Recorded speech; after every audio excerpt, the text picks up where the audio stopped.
यशोमती मैया के नंद लाला।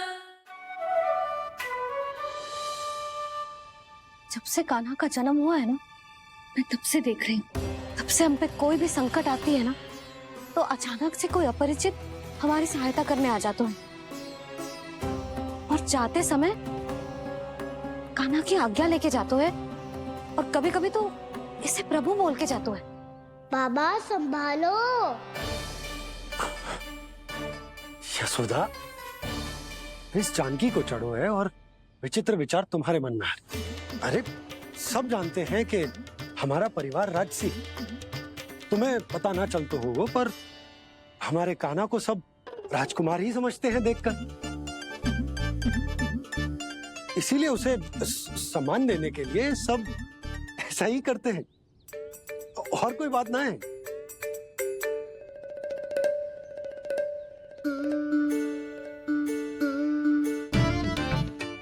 अब जे मेरे लल्ला को ऐसे क्यों घूर रहे हैं? बुरी दृष्टि लगाएंगे क्या?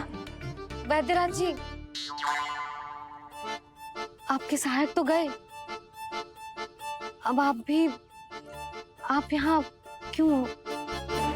वो क्या है ना, मैं अपने रोगी का निरीक्षण करके पूरी तरह से संतुष्ट होकर ही जाता हूँ।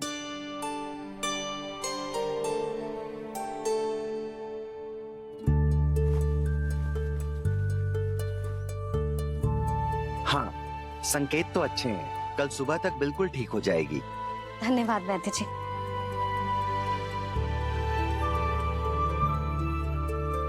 बस तो फिर हम कल पकड़न पकड़ाई खेलेंगे जानकी।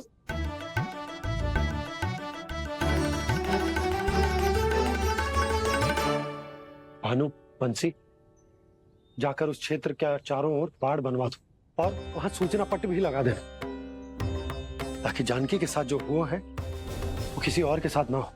शीघ्र जाओ। जी ठीक है।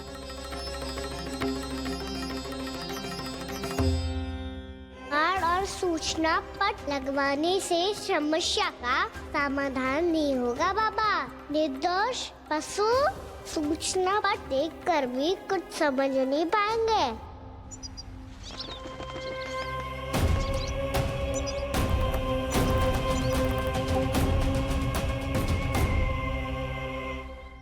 तो तुम्हारे कहने का अर्थ यह है कि व्योमासुर मारा जा चुका है, और वो बालक अब भी जीवित है। हाँ महाराज, मैंने गोप बालकों को कहते सुना था कि कृष्ण ने छलिया को मोक्ष दे दिया है, पर वृंदावन सुरक्षित नहीं है महाराज।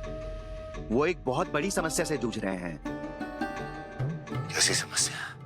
गांव के निकट क्षेत्र में किसी विषैले सर्प का निवास है। उसके विष का प्रभाव इतना भयानक है महाराज, जैसे विष ना हो, स्वयं हलाहल हो। मेरी कोई भी औषधि रोगी का उपचार नहीं कर पा रही थी। निकट के क्षेत्र में कहाँ है वो सर्प?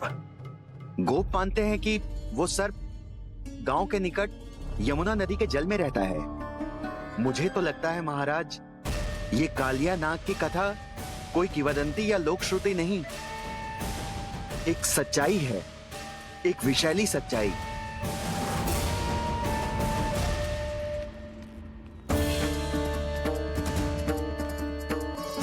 कालिया का सामना करने का समय आ गया है, पर उससे पहले मुझे बुलाना होगा उन्हें।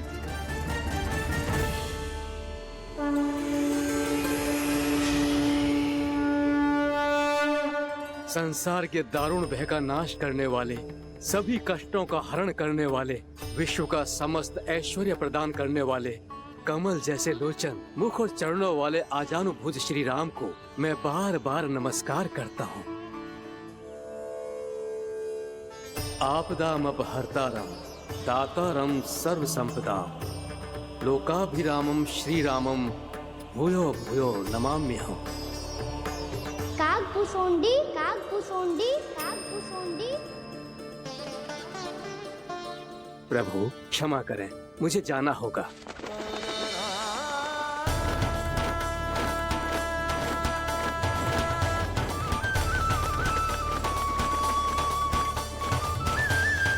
प्रणाम प्रभु। अनेक बार मैं आपके दर्शनों के लिए आया प्रभु। कभी नंद भवन के झरोखों से आपके दर्शन करके चला जाता था, तो कभी दूर किसी वृक्ष की आड़ से आपको निहार लिया करता था। आज आपने स्वयं मुझे बुलाकर धन्य कर दिया प्रभु।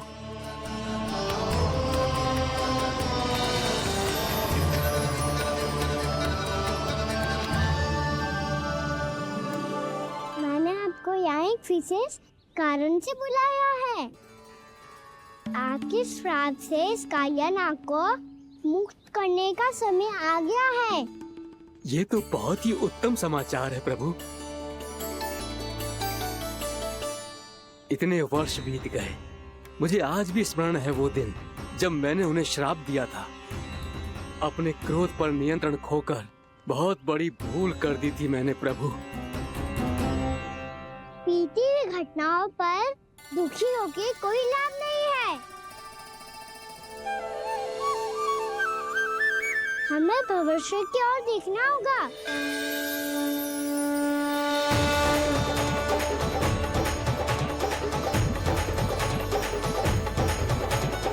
आदेश कीजिए प्रभु, क्या आज्ञा है आपकी?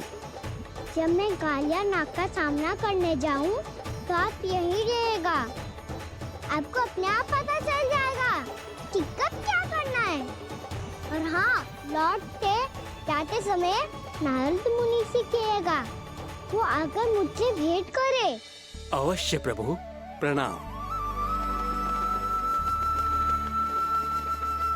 क्या इसने सच्ची में देवर्षि नारद को बुलाया है? नारायण नारायण, आपको संदेश भेजने की आवश्यकता नहीं थी। आप स्मरण करते और मैं चला आता। तुम्हारा कल्याण हो नारद।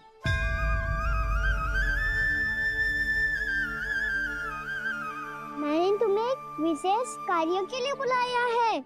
आज्ञा दीजिए प्रभु। तुम्हें एक बात फिर कंस से भेंट करनी होगी। विचार कीजिए महाराज, क्या आप बिना किसी शंका के कह सकते हैं कि कौन सी पंखुड़ी पहली है और कौन सी आठवीं? उस दुष्ट से भेंट करना स्वयं कीचड़ में उतरने के समान है प्रभु। कमल पुष्प प्राप्त करना हो तो कीचड़ में उतरना पड़ता है नारद। आपका आदेश तो मैं स्वप्न में भी नहीं टाल सकता प्रभु। कंस कालिया नाग के बारे में जान गया है, पर वो उसका सामना करने का साहस नहीं कर पाएगा।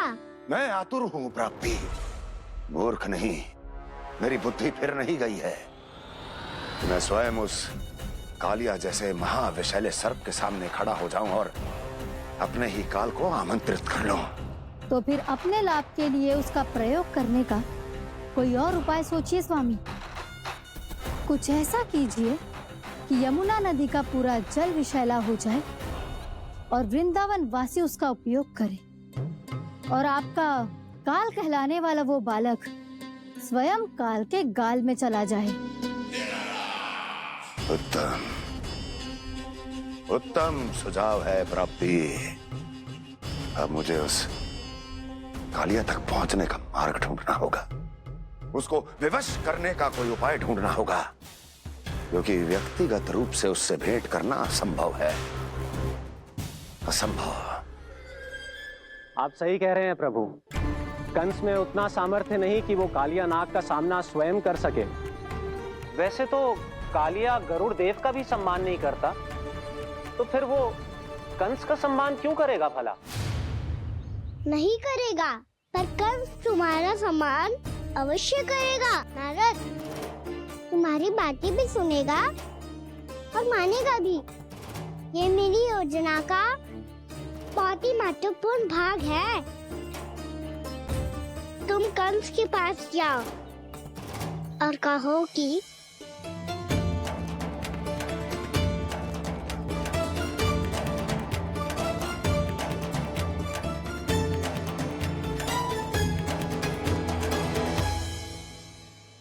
संतान अपने माता पिता को तीर्थ का सौभाग्य दिलाती, पर मेरा लल्ला कितना महान है कि उसने हमारे घर को ही तीर्थ बना दिया। ऐसा तीर्थ जहां मेरी आंखों के सामने भक्त और भगवान का मिलन हो रो है। जो आज्ञा प्रभु।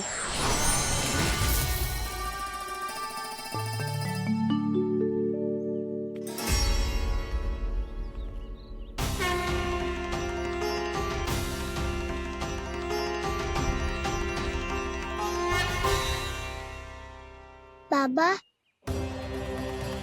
कान्हा, ये सब क्या चल रहा है? पहले काक भुसुंडी जी और फिर जे नारद जी। क्या योजना बना रहे हो तुम? कान्हा, बताना लल्ला, क्या सोच रहे तू? कान्हा देख, अगर तुझे अपने बाबा को ना बताना हो ना, अपने भक्त को बता दे।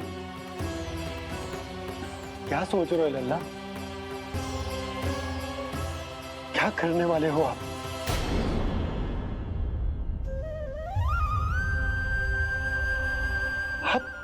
आप इतने दुखी क्यों हो? कान्हा, कान्हा, क्या होगा? क्योंकि मुझे आभास हो गया है बाबा, समय आने वाला है। कौन सा समय आने वाला है लल्ला? सीधे सब कुछ बदलने वाला है। भैया को मेरा सत्य पता चल जाएगा बाबा।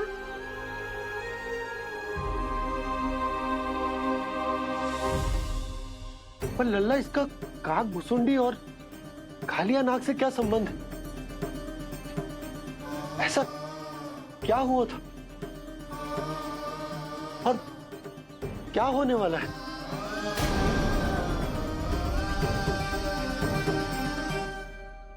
जो होने वाला है बाबा, उसका संबंध उससे है जो सैकड़ों वर्ष पहले हुआ था। महर्षि भृगु के एक वंशज थे, वेद शिरा मुनि, जो विंध्याचल की पहाड़ियों में साधना कर रहे थे। तभी वहाँ अश्वशिरा नाम के एक दूसरे मुनि आमंत्रण के बिना ही आ गए। कितना सुंदर और शांतिपूर्ण आश्रम है। यहाँ प्रभु की साधना करने में बहुत आनंद आएगा। शीघ्र ही अश्वशिरा मुनि उपस्थिति के कारण होने वाले व्यवधान से बाध्य होकर वेद शिरा मुनि ने अपनी आंखें खोली। कौन हो तुम और यहाँ क्या कर रहे हो? आपके आश्रम में बहुत शांति है मुनिवर। साधना करने के लिए बहुत ही उत्तम स्थान है ये। मैं चाहता हूँ कि मैं भी यहाँ। आप यहाँ साधना करना चाहते हैं, लेकिन इतना भी नहीं जानते कि किसी के आश्रम में प्रवेश करने से पहले उसकी आज्ञा लेनी चाहिए। आप ये भी नहीं जानते कि यदि कोई यज्ञ कर रहा हो तो बिना अनुमति के वहाँ प्रवेश करने से उसकी यज्ञ साधना भंग हो सकती है। आप क्या साधना करेंगे मुनि? आप तो साधना के योग्य ही नहीं हैं। इतना अपमान! एक मुनि के मुख से इतने कड़वे शब्द शोभा नहीं देते। मैं तुम्हें श्राप देता हूँ, जितनी विषैली तुम्हारी जिह्वा है उतने ही विषैले सर्प बन जाओ तुम। और ऐसा सर्प जो सांस भी ले तो निकट का वातावरण दूषित हो जाए। तुम्हारे इस दुस्साहस के लिए मैं तुम्हें श्राप देता हूँ कि तुम अभी इसी क्षण कौवा बन जाओ, और ऐसा कौवा जो कांव कांव करके अनर्गल प्रलाप करता रहे।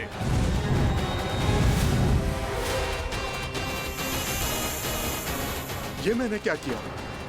ये मैंने क्या किया? क्रोध के कारण दोनों ने एक दूसरे को श्राप दे दिया। पर दोनों ही मेरे भक्त थे, और भगवान होकर मैं अपने भक्तों को इतनी कठिनाई में कैसे देख सकता था। इसीलिए जिस संकट में उन दोनों ने अपने आप को फंसा लिया था, उसका समाधान करने में मैं उनके पास गया।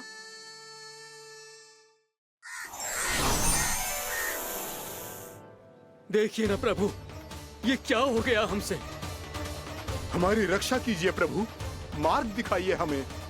क्रोध पर नियंत्रण ना होने के कारण आप दोनों ने एक दूसरे को बहुत ही भीषण संकट में डाल दिया है। आप दोनों ही तपस्वी, तप के बल से दिए गए आपके श्राप को लौटाना भी संभव नहीं है। प्रभु कोई तो उपाय होगा, हम आपके शरण में हैं प्रभु। अपराध तो हमसे हुआ है प्रभु, पर अब आपसे ही आशा है, कुछ ऐसा कीजिए भक्त वत्सल, जिससे हम दोनों के श्राप का प्रभाव कुछ कम हो जाए। आप दोनों ही मेरे भक्त हैं, इसलिए आपकी पीड़ा का निवारण करने का एक उपाय है मेरे पास। वेद शिरामुनि, जब आप कालिया नाग बनेंगे तो आपको मेरे चरणों को अपने शीश पर धारण करने का सौभाग्य मिलेगा। और अश्र शिरामुनि, आप काग योनि होने के बाद भी आप श्रेष्ठतम ज्ञान और सर्वाधिक यौगिक सिद्धियों के स्वामी होंगे और प्रवचन दिया करेंगे। इसके बाद अश्वशिरा मुनि काक भुसुंडी बन गए, जिन्होंने आगे चलकर सेम गरुड़ देव को रामायण सुनाई। और मुनि वेदशिरा महर्षि कश्यप और देवी कत्रियों के पुत्र कालिया नाग बनकर जल में। और अब वही कालिया नाग जमुना जी में, जिनके कारण जानकी के प्राण लगभग चले ही गए थे। अब कालिया नाग को उचित स्थान पर भेजने का समय आ गया है बाबा। पर ये तो अच्छी बात है कान्हा, वेदशिरा मुनि को दिया हुआ तुम्हारा वचन भी पूरा हो जाएगा, जमुना जी की शुद्धि भी हो जाएगी। इस सब के बाद भी तुम दुखी क्यों हो? क्योंकि इसके बाद मैया के सामने मेरा रहस्य खुल जाएगा बाबा। उन्हें पता चल जाएगा कि उनका बालक कोई साधारण बालक ना है। भविष्य में जो होने वाला है उसे सबके सामने घटने से रोकना मेरे लिए भी संभव ना होगा। मैया को सब पता चल जाएगा। क्या पता चल जाएगा रे मुझे?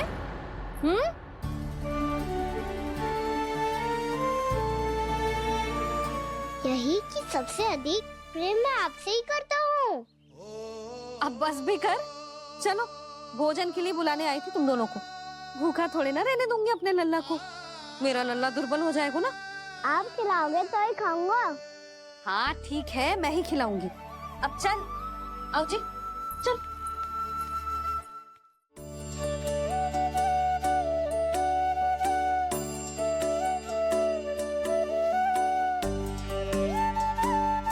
मैया खेलो ना मेरे साथ। मैया सुनो ना, मेरी बात ना मानोगी? अभी बहुत कार्य पड़े लल्ला, देख जानकी को औषधि भी देने जानो है ना। औषधि मैं दे दूंगा, फिर तो खेलोगी ना आप मेरे साथ।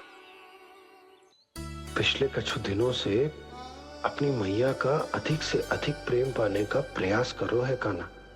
इसका तो एक ही अर्थ हो सकता है कि कछु बहुत बड़ो होने वालो है। कान्हा रुक जा लल्ला। कान्हा क्यों तंग कर रहा है? मैया को पहन लेना। कान्हा, कान्हा, ये क्या करो तूने?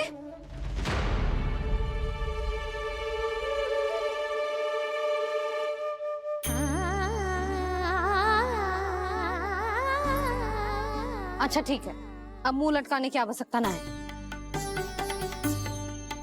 ये ले।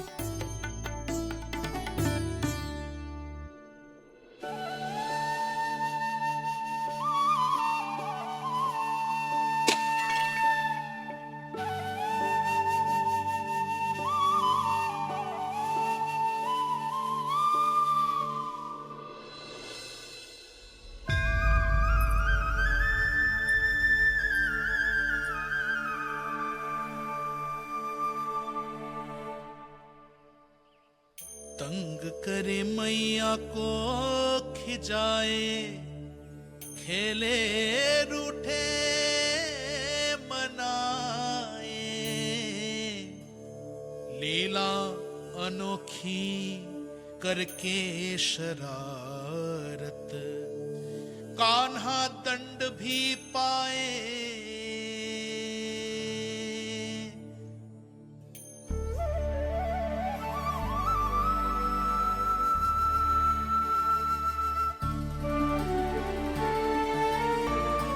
रूठना मनाना, खेलना खिलाना, पहले शरारत करके क्रोध दिलाना और फिर क्षमा मांग लेना, ये सब जानबूझकर कर रहे है कान्हा, जैसे जीवन भर के लिए अपनी मैया की ममता को अपने हृदय में समेट कर रखना चाहते हो। कैसे कैसे करूं उस कालिया से मित्रता, कैसे करूं उसका उपयोग?